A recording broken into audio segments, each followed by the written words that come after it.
क्यों चिल्लाता है? आपने देखा होगा, सुना होगा। पपीहा एक ऐसा प्राणी है जो वर्ष भर में केवल एक बूंद, वर्ष भर कहें या जीवन भर कहें, एक बूंद पानी की, केवल एक बूंद के लिए तरसता है। जैसे सावन भादों का पानी बरसता है वो और तेज तेज चिल्लाता है, पीऊ पीऊ पीऊ, कहाँ पीऊ कहाँ पीऊ। बस जितना बारिश होगी और जब चिल्लाएगा। उसको आप लोग चाचा भी कहते हैं, पपीहा भी कहते हैं, साहब कभी कहते हैं। पपीहा एक ऐसा प्राणी है, 27 नक्षत्र बरसते हैं भारतवर्ष में।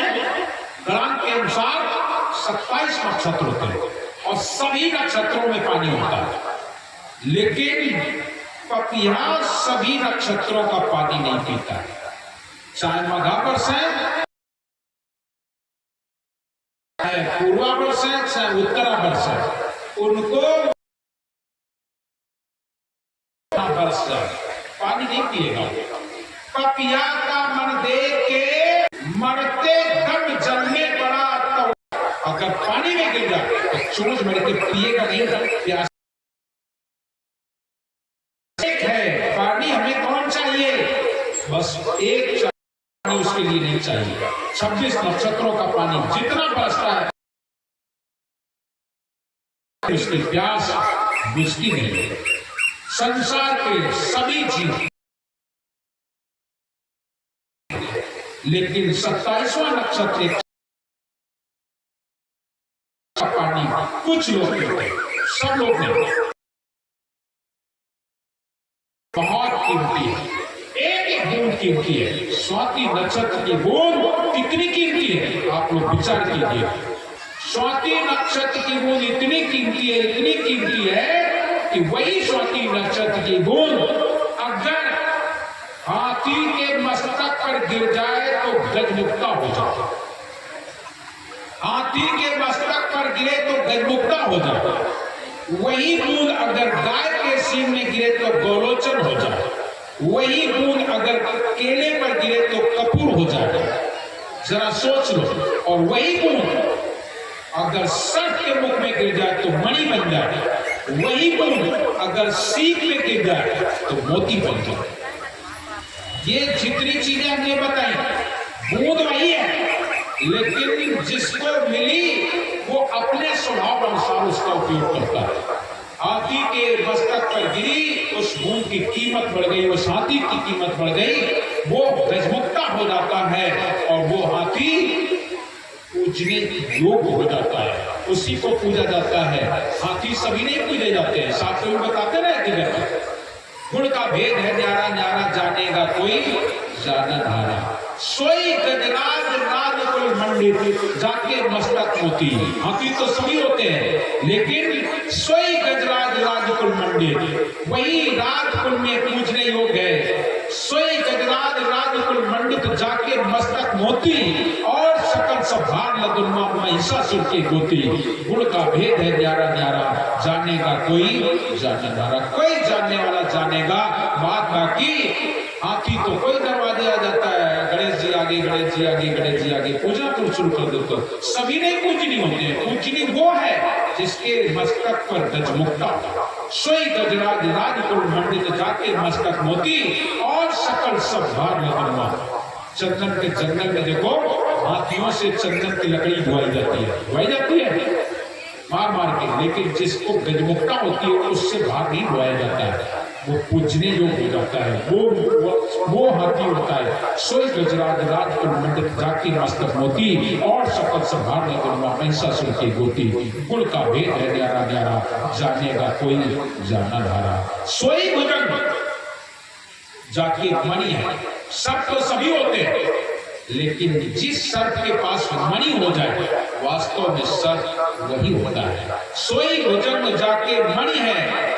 मणि उजियारे खेले, वो मणि के प्रकाश में चारों तरफ खेलता है, चलता है, खाता है, पीता है। सोई भुजंग, जाके मणि है। मणि उजियारे खेले और सकल सब सावन के केचुआ, जगत पातर डोले। सावन में केचुआ कितने होते हैं? पानी बरसता, शायद बात है। और और सांप सब केचुआ के समान है, और सब केचुआ के समान है। सोई भुजंग जाके मणि है, मणि मुजियारे खेले, और सकल सब सावन के केचुआ जगत मकर डोले। गुण का भेद है न्यारा न्यारा, जानेगा कोई जाना भरा। सब वही है जिसके पास मणि होती है, मणि को जाले में खेलता है, बाकी सब के सब केचुआ के समान है। उसमें माताओं के लिए भी एक शब्द कहा गया है, गुण का भेद है न्यारा न्यारा, जानेगा कोई जानन हारा। सोई सुहागिन, सुहागिन वो है कौन? सोई सुहागिन जो पिया को व्रत करे, पी आज्ञाकारी होई। पिया को व्रत का मतलब करवा चौथ ना, वरदाई ना। पिया का व्रत का मतलब होता है दोनों एक मत हो जाए, पति पत्नी एक मत। जहां एक मत है वही सुख है, वही आनंद है। तभी साहब कहते गुण का भेद है न्यारा न्यारा, जानेगा कोई जाना हारा। सोई सुहागिन जो पिया को व्रत करे, पी आज्ञाकारी होई। अगर ऐसा नहीं है तो और सकल सब स्वान कुकरी, सुंदर बदन न होई। केवल रूप अच्छा होने से कोई मतलब नहीं, मुझसे अच्छा तो स्वान कुकरी। स्वान माने उत्तम, कुतिया, ये फिर भी, और सकल सब स्वान कुकरी, सुंदर बदन न होई।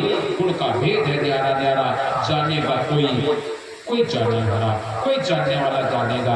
फिर साहब ने संतों के लिए भी कह दिया। साहब कबीर कहते हैं गुण का भेद है न्यारा न्यारा, जानेगा कोई जाने वाला। एक जगह और एक बता रहे हैं, सोई मेघ सुमेर उजागर, अष्टधातु निवासा। पहाड़ सब होते हैं लेकिन वास्तव में पहाड़ कौन होता है? सोई मेघ सुमेर उजागर, अष्टधातु निवासा। जिस पहाड़ में अष्टधातु हो, वास्तव में पहाड़ वो है, पत्थर वो है। सोई मेघ सुमेर उजागर, अष्टधातु निवासा, और सकल सब पाखान मरोवर, टाकी अगिन प्रकाशा।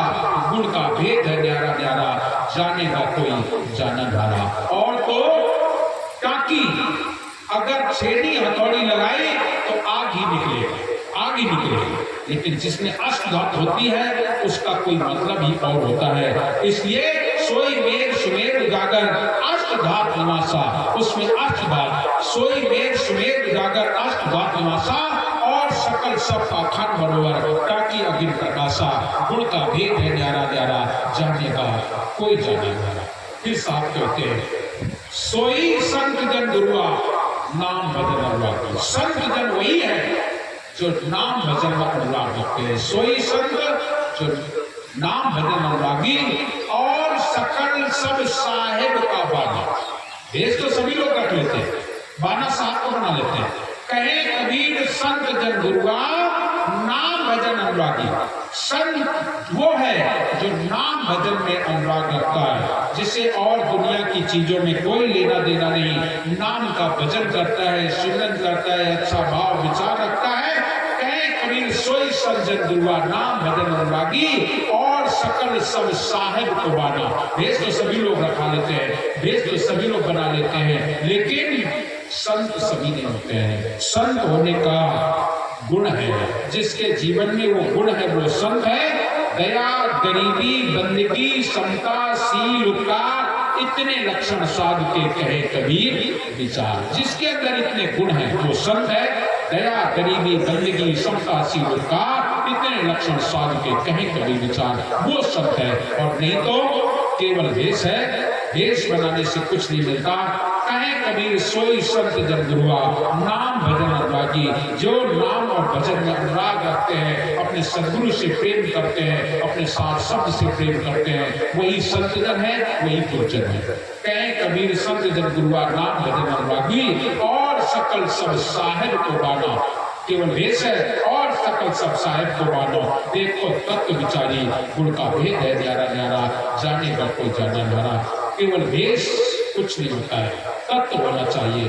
तुम्हारे अंदर नाम होना चाहिए, अनुराग होना चाहिए, प्रेम होना चाहिए, भाव भक्ति होना चाहिए। अगर आपके अंदर समर्पण का भाव नहीं है, भक्ति नहीं है, फिर कुछ नहीं हो सकता। भेष बना में साधु का, नहीं राम से ये, परंतु पर्दन हर को वैश्य बेचे। देह को सजा लेना, ये तो एक वैश्या भी कर लेती है। वैश्या अपने शरीर को सजाती है, केवल इसलिए कि मेरे इस रूप को देखकर लोग आएंगे।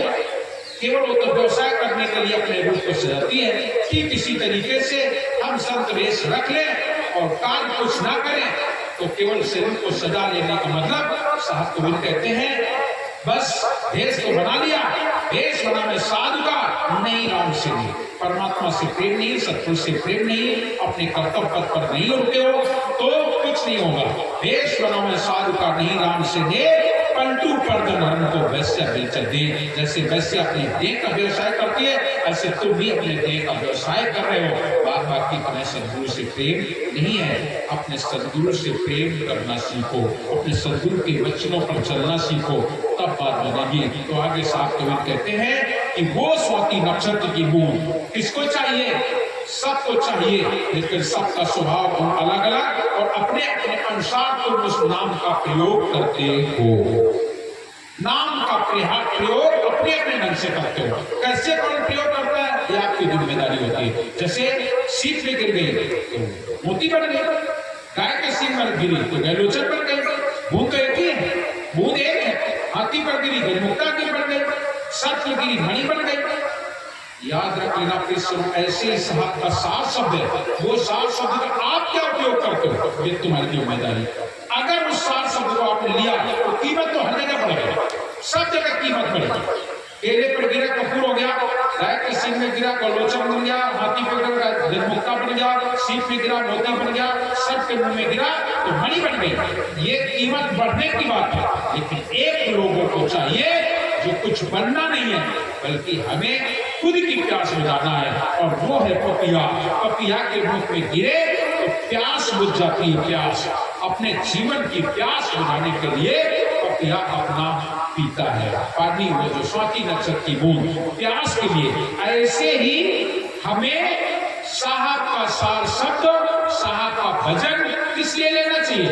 अपने लिए, अपने कल्याण के लिए, अपने हित के लिए, अपने उद्धार के लिए। लेकिन कुछ लोग ले लेते हैं तो कुछ लोग बैगाई कर लेते हैं, साहिबे का नाम लेके झाड़ फूक देते। झाड़ फूका देंगे नहीं, तुम्हारे गांव में झाड़ फूक लेते हैं, त्यागी बाबा कालो मका लेकर का ठीक कर देते ना। तो आप क्या कर रहे हैं?